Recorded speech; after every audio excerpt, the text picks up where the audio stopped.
Hi, and welcome. You're listening to the X22 Report. My name is Dave, and this is episode 940B, and today's date is April 8th, 2016, and the title of the episode is Turkey and Saudi Arabia Set Up Chemical Weapons Facilities on the Syrian Border. Now, before we get started, I just have an announcement to make. Tomorrow, Saturday, I'll be uploading an interview with David Stockman. If you're on the X22 Report email alert system, I will send you an email. If you've subscribed to the X22 Report Spotlight YouTube channel, you should get an email from YouTube. If not, you can come right over to the X22 Report Spotlight YouTube channel and you'll see the video there. Or you can come over to the X22Report.com site, scroll down a little bit, you'll look over to your right-hand side, you'll see the video there. Or you can go to newssentinel.com, same thing, scroll down a little bit, you'll see the video on the right-hand side. Let's get into the economic collapse, political and geopolitical news. Now, as we know, the FBI, the U.S. government, various other agencies have been trying to get companies to give access to all encryption. And the FBI tried. They tried with the Apple iPhone with the San Bernardino terrorists, which we know that was a complete false flag. But they tried to push their agenda. It kind of failed right now. So we see Dianne Feinstein right now, where she's introducing a new bill that would require smartphone manufacturers to decrypt data in response to law enforcement demands. And this is coming from Dianne Feinstein and Richard Burr. The bill does not establish any new civil or criminal penalties for companies unable to comply, simply stating companies must provide in a timely manner responsive, intelligible information or data or appropriate technical assistance to obtain such information. So how secure can encryption be if the companies have the ability to decrypt? Because the whole point of it is to set up a system where you don't have the keys. But we can see right now they want the keys. They want to hold them. They want access to everything. And of course, we have something in this country called the Fourth Amendment, where it says they need to get a warrant. Not just if they ask for it. They need to get a warrant, and they have to use tools to get into it. Just like if you had a safe. You had a combination safe. The manufacturers of that safe aren't going to come and open the safe because you can change the combination. So they have tools to break into the safe.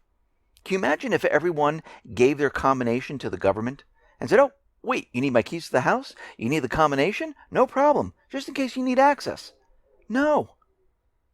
So what they do is they create and they have tools to break into things. And the same thing with the iPhone, with encryption and everything else. There's always a way, if you have the physical device, to get into something and to view the information. I mean, John McAfee has proved this, and now the FBI says, oh, look at this. It's a miracle. We have a way to do it. Of course they do. If you get the physical device, you have the ability to access it. Now, if you're trying to access the communication with encryption, and it's secure, that's what they really want. And this is what they're trying to do. Now, out in Ukraine, we see that the U.S. and NATO, they're continually assisting the Ukraine military. They're training. And President Obama was out there saying that the United States and NATO will continue to support Ukraine in the conflict with Russia and will assist in the development of the Ukrainian military defense capabilities. Now, is there really a conflict with Russia at this point? No. What they're doing is they're using propaganda to explain away why the United States is in Ukraine, why NATO is in Ukraine, why they're training the military. And we can see they're building this up. There's still shelling going on back and forth. Kiev has not adhered to the Minsk II ceasefire agreement. And now they're trying to get police forces into the southeastern area. And we're seeing a lot of this propaganda come up. We see tanks and other weapons being moved up to the contact line. Something is about to happen there. Now, out in Yemen, we see that the British government, they have been directly involved in the U.S. covert U.S. drone program in Yemen. And we see that the UK, with American officials, were working together, and they took part in the drone program where they were using drones to fire upon al-Qaeda suspects. Now, we have to remember what happens, because they like to throw around terms like al-Qaeda, the Islamic State, al-Nusra, and the way they use it is confusing to a lot of people, because a lot of people just say, oh, it's al-Qaeda, it's terrorists. But they use it in so many different ways. When they're trying to overthrow a government, al-Qaeda, al-Nusra, the Islamic State, they're all one and the same. They use them as their proxy army to overthrow whatever government they're trying to overthrow. Once the government is overthrown, those people who oppose the puppet government are called al-Qaeda. And the reason for that is because there's a bill after 2001, when the World Trade Center towers came down. They created a bill that says they can use drones to attack al-Qaeda. So once they went into each one of these countries, like Yemen, Libya, Lebanon, Iraq, any person who was against the government, the puppet government, they call them al-Qaeda. This way they are able to use military assets like drones on those people. Same thing happened in Ukraine. The people who opposed the puppet government after the coup d'etat by the U.S., those people were called terrorists. They created an anti-terrorist force to go after those people. So you can see how they use these terms. Now, Lebanon is about to collapse. The infrastructure is crumbling. The economy is collapsing. And we can see at this point that Lebanon, just like Yemen, just like Libya, just like Iraq, just like Ukraine, they all have failing economies. Everything is falling apart.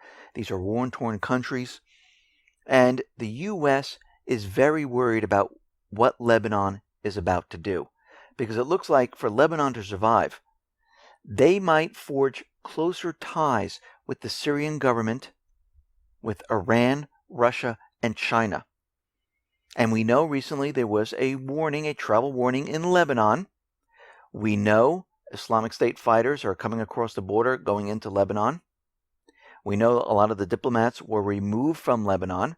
And as we know, the United States government central bankers are not going to let the country of Lebanon get closer to Syria, especially, or Iran, or Russia, or China. And we can see something is building up in that area. Now, very interestingly, John Kerry made a surprise visit in Iraq, in Baghdad, because he wanted to resolve the mounting political crisis there, saying that he needs to make sure that there's a unified and functioning government that reports back to the United States. So he pledged $155 million in new U.S. aid to Iraq, and he says it's very important to have stability. Basically, it's to keep the puppet government in power, because if the puppet government ceases to exist, guess what? It affects the petrodollar. It affects the dollar.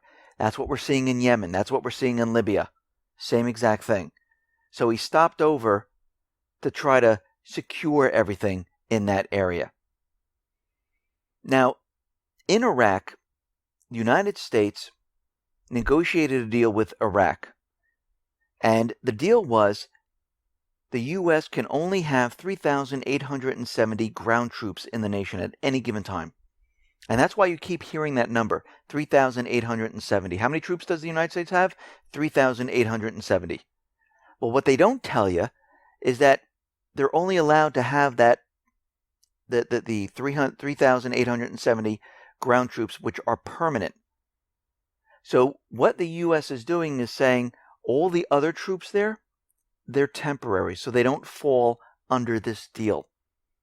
So we have permanent troops, and then we have another 4,000 temporary extra troops in Iraq, which, as you know, every time the government says something is temporary, it's permanent. And this is how they're getting around the deals they make. And the Iraqi government is saying, well, just a minute here. These people have been here for quite a while. what is the temporary term? Like, what is it, 90 days? Is it 180 days? What are we talking about here? And the U.S. is really not answering this question.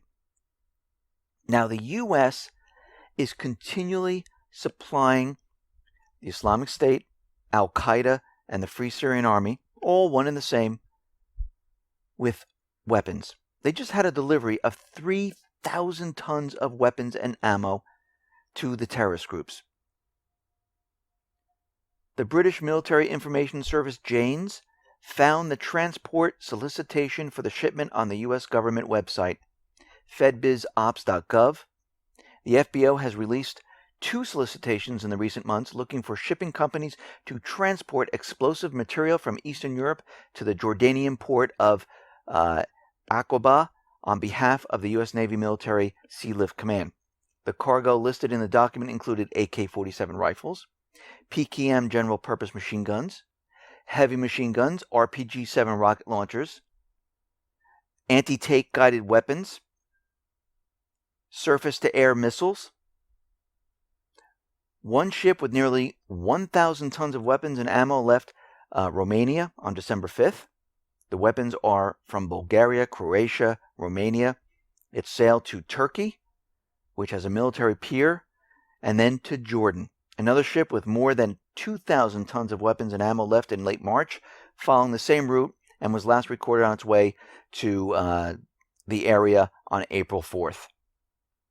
So weapons are continually flowing into Syria and Iraq non-stop.